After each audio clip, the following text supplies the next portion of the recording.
Jadi seperti ini, berkaitan dengan eh, memulai usaha baru, kita kan harus bisa membaca peluang, entah itu dari kompetitor dan bagaimana produk kita itu bisa bersaing. Tentunya kita juga harus tahu bagaimana produk kita itu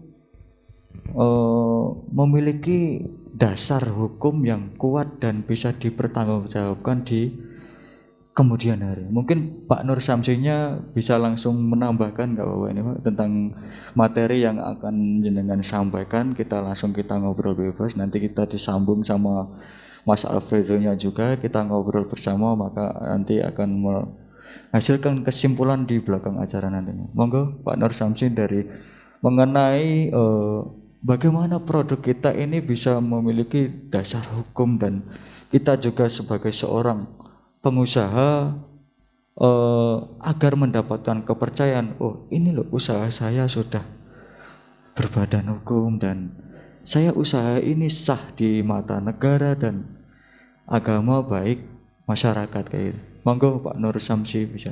Mohon izin untuk melepas masker. Baik, Assalamualaikum warahmatullahi wabarakatuh. Yang saya hormati Ketua Yayasan Setia Permata Bojonegoro, yang saya hormati Ketua Setia Permata Bojonegoro, jajaran dosen, staf, yang saya hormati Bapak Tri Subagio dari Kadin Bojonegoro, yang saya hormati Mas Alfredo, pemuda milenial, dan mahasiswa-mahasiswi yang saya hormati, saya cintai, dan yang saya banggakan. Senang sekali mendengarkan pemaparan dari Pak Tri tadi. Pada intinya saya bisa menarik sebuah poin bahwa di mana mata memandang, di situ ada peluang bisnis. Begitu Bapak ya. Namun begitu jangan lupa bahwa sebagai generasi milenial jenengan jangan sampai jenengan tidak meminta doa dari kedua orang tua zaman setiap melakukan aktivitas ataupun kegiatan yang zaman jalani. Dalam konteks ini adalah kegiatan belajar mengajar ataupun kegiatan bisnis. Baik, terima kasih. Saya mencoba untuk dari sudut pandang secara hukum dan bisnis. Bapak Ibu, sahabat Permata yang saya cintai dan yang saya banggakan,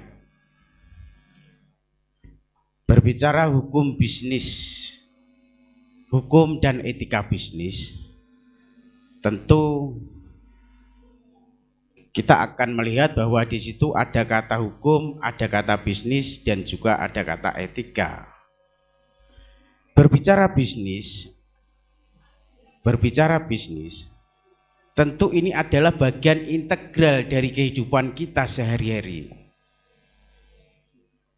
Coba saudaraku berpikir sejenak, pakaian yang sahabatku pakai, kendaraan yang sahabatku pakai, bahkan buku pulpen itu adalah hasil dari kegiatan bisnis yang berupa produksi, pemasaran, sehingga penjualan, sehingga sampai di tangan panjenengan semua.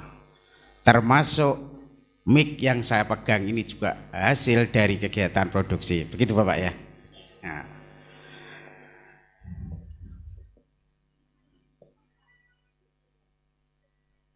Sebenarnya berbicara bisnis, di zaman dahulu nenek moyang kita itu sudah melakukan. Akan tetapi di zaman dulu itu lebih kepada barter. Dulu belum ada yang namanya mata uang. Misalnya kamu punya beras ditukar dengan pakaian, atau punya pakaian ditukar dengan sepeda. Sebanding mana kira-kira? Jadi kalau zaman dulu tidak berpikir tentang bagaimana nilai mata uang, tapi berpikir tentang barter. Kemudian zaman semakin berkembang sehingga di situ muncul nilai mata uang. Sahabatku, sahabat Permata semua yang saya cintai dan yang saya banggakan,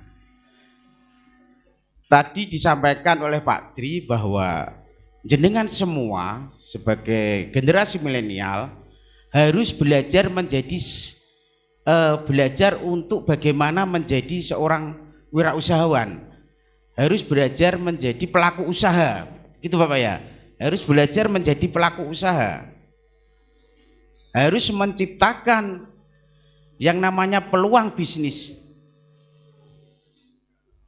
Itu penting buat panjenengan semua. Saya hanya ingin berpesan, ketika jenengan ingin memulai sebuah bisnis, saya ingatkan pada jenengan semua, tentu akan ada resiko-resiko yang akan muncul di situ. Baik itu resiko hukum maupun resiko non-hukum. Pasti itu, tidak mungkin tidak. Ketika jenengan memutuskan untuk membuat bisnis, ada undang-undang, ada aturan yang kemudian itu akan melindungi pelaku usaha panjenengan ataupun akan memberikan perlindungan kepada konsumen. Intinya aturan itu dibuat semata-mata hanya ingin memberikan perlindungan dan kepastian hukum baik kepada pelaku usaha maupun kepada konsumen.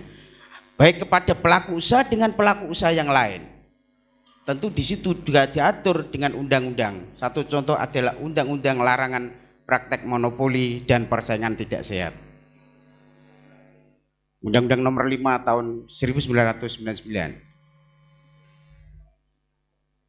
Ketika jenengan memulai model tidak perlu yang besar.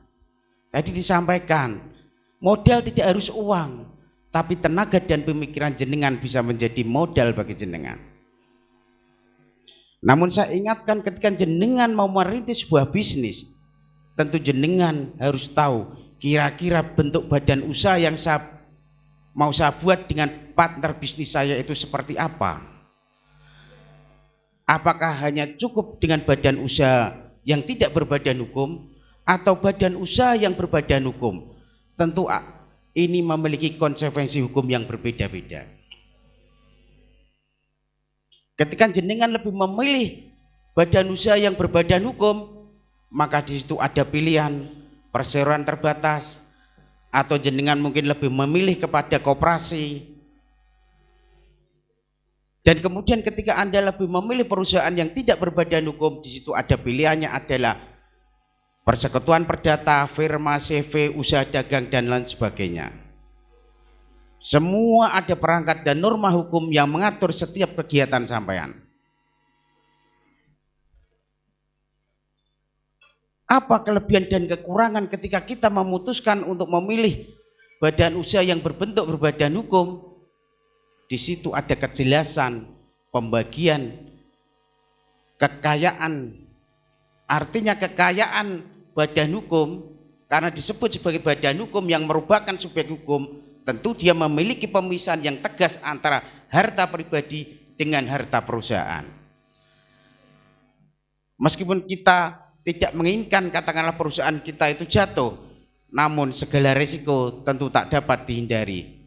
Ketika kita memilih sebuah badan usaha atau perusahaan berbadan hukum, ketika perusahaannya pilot, maka kebangkrutan itu tidak setragis sehingga sampai menyentuh kepada harta pribadi kita. Beda ketika kita memilih badan usaha biasa seperti UD, CV atau persekutuan perdatanya seperti firma. Tentu ketika terjadi perusahaan ini bangkrut, maka resiko itu sampai kepada harta pribadi kita. Tentu ini yang harus sampean pahami ketika jenengan mau membangun sebuah bisnis. Belum nanti rekan atau kolega jenengan di perusahaan itu melakukan sebuah kecurangan atau bahkan melakukan bahan prestasi, tidak mau membayar hal yang sudah menjadi kesepakatan dengan panjenengan. Saya ingin berpesan bahwa kalau zaman dulu kegiatan bisnis belum seperti Sekarang ini semua diatur dalam undang-undang, diatur dalam peraturan, baik peraturan Menteri Perdagangan.